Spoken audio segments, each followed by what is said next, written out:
riêng cho anh ấy là bắt đầu cái tên và con anh ấy lại cái đi qua xã hay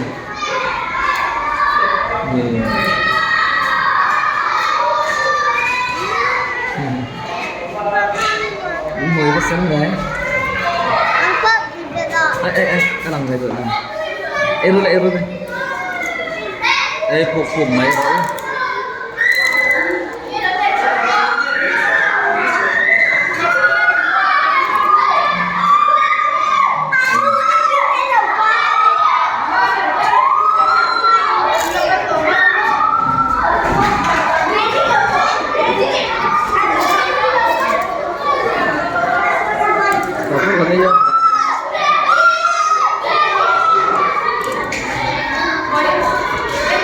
itu nasi sangat kan dia sangat saat itu le pek lawan ini so ko pai ai papur kan don gile hai an ai man tron thenya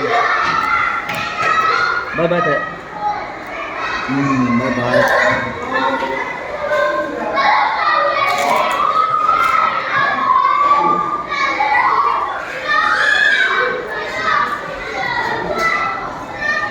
Amen. Listen then.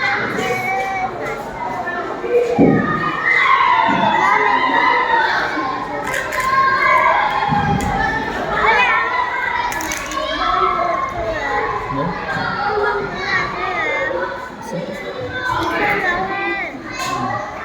Nanti kita nak sini.